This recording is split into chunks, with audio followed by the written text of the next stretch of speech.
कैसा हराया 2 महिन्यांपूर्वी या दोन शब्दांमुळे मुंब्र्यातील एमआयएमच्या नगरसेविका सेहर शेख चर्चेत आल्या. कैसा हराया म्हणत मोठमोठ्यानं हसण्याचा, विरोधकांना डिवचण्याचा त्यांचा व्हिडिओ सोशल मीडियावर तुफान व्हायरल झाला. मुंब्रा को हरा कर देंगे या त्यांच्या वक्तव्यामुळे मोठा गदारोळ सुद्धा झाला. पण यात सेहर शेख यांना गेल्या काही दिवसांपासून कैसा भगाया म्हणत ट्रोल केलं जात आहे. कारण सेहर शेख आणि त्यांचे वडील गेल्या 2 दिवसांपासून नॉट रिचेबल असल्याच्या बातम्या आल्या होत्या. यामुळे मोठी खळबळ उडाली. सेहर शेख यांनी बोगस जात प्रमाणपत्र दाखल करून निवडणूक लढवल्याचे आरोप त्यांच्यावर झाले आणि त्या गायब झाल्याचं समोर आलं. पण असं असतानाच सेहर शेख यांनी स्वतःच वानखेडेवर क्रिकेट मॅच बघतानाचा त्यांचा एक व्हिडिओ शेअर केला. या व्हिडिओला त्यांनी गेम ओव्हर असं कॅप्शन सुद्धा दिलं. त्यामुळे सेहर शेख यांचं नक्कीच चाललंय काय याची मोठी चर्चा व्हायला लागली आहे. सेहर शेख यांचं बोगस प्रमाणपत्र प्रकरण नक्की आहे काय?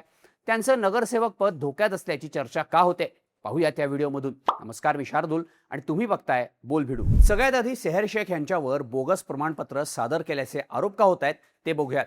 सेहर शेख यांचे वडील युनुस शेख हे मूळचे उत्तर प्रदेशचे. युनुस आणि त्यांचे भाऊ हे दोघंही उत्तर प्रदेशच्या गाझियाबादमधून महाराष्ट्रात आले.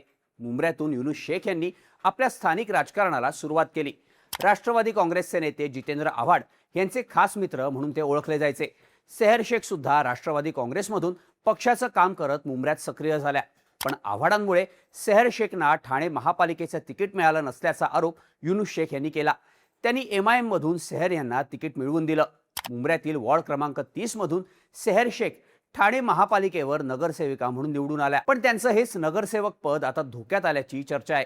सेहर शेख यांच्या विरोधात निवडणूक लढलेल्या अजित पवार गटाचे सिद्दीकी फरहाद सबाब अहमद यांनी ठाणे उपविभागीय अधिकारी कार्यालयात सेहर यांच्या विरोधात तक्रार दाखल केली आहे. सिद्दीकी यांनी सेहर शेख यांच्या जात प्रमाणपत्र अर्जाची चौकशी करण्याची मागणी या तक्रारीद्वारे केली आहे. सेहर शेख यांनी बनावट जात प्रमाणपत्र दाखल करून निवडणूक लढवल्याचा आरोप त्यांच्यावर करण्यात आलाय.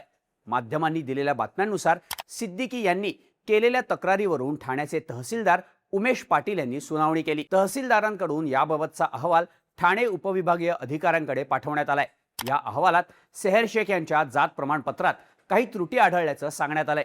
सेहर शेख आणि त्यांचे वडील युनुस शेख यांनी प्राथमिकदृष्ट्या निवडणूक आयोगासोबतच 4 सरकारी संस्थांची दिशाभूल करून सरकारची फसवणूक केल्याचं या अहवालात सांगण्यात आलंय.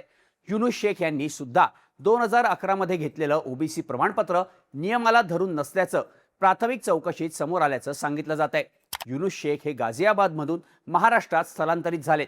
स्थलांतर कायदा 2000च्या कलम 6 नुसार आवश्यक असलेला नमुना फॉर्म 10चा वापर करून स्थलांतरितांना प्रमाणपत्र घ्यावं लागतं. पण सेहर शेख यांनी तसं न करता महाराष्ट्राच्या मूळ रहिवाशांसाठी असलेल्या आणि ओबीसी प्रवर्गासाठी वापरल्या जाणाऱ्या फॉर्म 8चा वापर निवडणूक अर्जासाठी चुकीच्या पद्धतीनं केला. याच दाखल्याच्या आधारे सेहर शेख यांनी 2018 मध्ये जात प्रमाणपत्र मिळवल्याचा आरोप त्यांच्यावर करण्यात आलाय. यासोबतच सेहर शेख आणि त्यांचं कुटुंब हे ठाणे जिल्ह्यातील रहिवासी आहेत. पण तरीही त्यांनी आपलं जात प्रमाणपत्र मुंबई शहर जिल्हाधिकारी कार्यालयातून मिळवलंय. त्यामुळे त्यांचा हेतू संशयास्पद असून त्याचीही चौकशी करण्याची मागणी करण्यात येते. काही माध्यमांनी दिलेल्या बातम्यांनुसार सेहर शेख यांच्या जात प्रमाणपत्राच्या शीर्षकात महाराष्ट्र शासन हा अनिवार्य उल्लेख नाही. तसंच उपविभागीय अधिकाऱ्यांची आवश्यक असलेली सही सुद्धा त्यावर नाही. तपास अधिकाऱ्यांना युनुस शेख यांच्या शाळा सोडल्याच्या दाखल्यावरील वडिलांच्या नावात तफावत आढळून आली आहे. शिवाय शेख कुटुंबाने उत्तर प्रदेशातील गाझियाबाद येथील जातीच्या दाखल्याचा वापर करून महाराष्ट्रात फॉर्म 8 अंतर्गत ओबीसी प्रवर्गासाठी चुकीच्या पद्धतीने अर्ज केल्याचा आरोप करण्यात आलाय. सरकारची दिशाभूल केल्याप्रकरणी सेहर शेख आणि युनुस शेख यांच्यावर गुन्हा दाखल करण्याची मागणी तहसीलदार उमेश पाटील यांनी अहवालात केल्यामुळे सेहर शेख यांचे नगरसेवक पद आता धोक्यात आल्याचं म्हटलं जात आहे.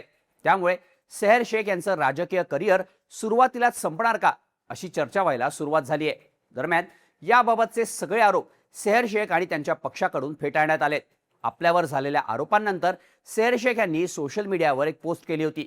हे आपल्या विरोधात विरोधकांनी सुरू केलेलं मोठं षडयंत्र असल्याचं शेख यांचं म्हणणं आहे. द्वेष करणारे मोठे असले तरी माझा विश्वास त्यापेक्षा मोठा आहे. माझ्या विरोधात ते कट रचतायत, पण अल्लाने माझ्या नशिबात विजय लिहिलाय. मला त्याच्याकडूनच ताकद मिळते. तुम्ही 1000 वेळा प्रयत्न केले तरी अल्लाह ज्याचं रक्षण करतो त्याला कुणीच हरवू शकत नाही.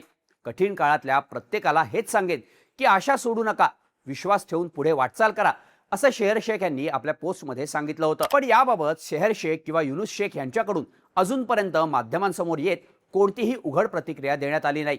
या प्रकरणात झालेल्या सुनावण्यांमध्ये सुद्धा शेख कुटुंबीय गैरहजर होतं. 18 मार्च रोजी झालेल्या सुनावणी दरम्यान युनुस शेख प्रकृतीचं कारण देत सुनावणीला गैरहजर राहिले.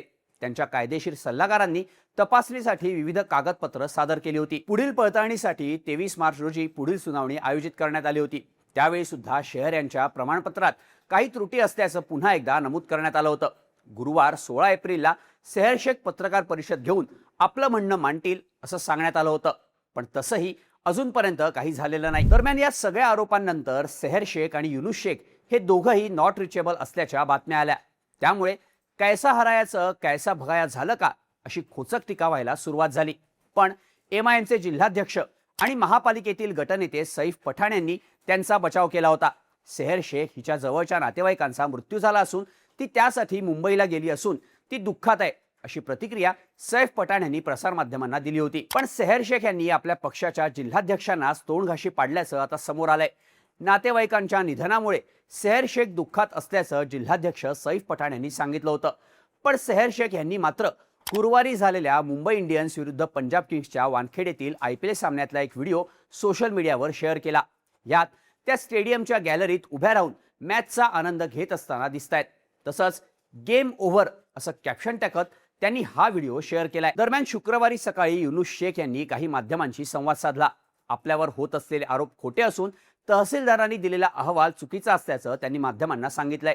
मुलगी मोठी होते म्हणून अनेकांना जळण होते, म्हणून हा केवळ राजकीय स्टंट असल्याचं शेख यांचं म्हणणं आहे.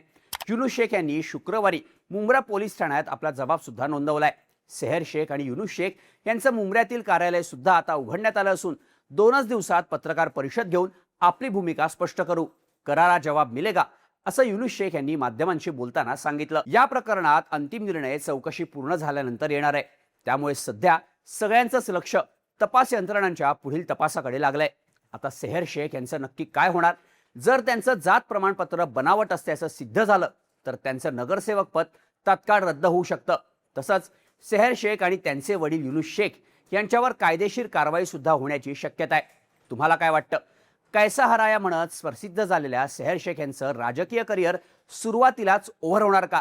याबद्दलच्या तुमच्या प्रतिक्रिया कमेंट करा आणि अशाच माहितीपूर्ण व्हिडिओसाठी बोल व्हिडिओच्या YouTube चॅनलला सबस्क्राईब करायला विसरू नका.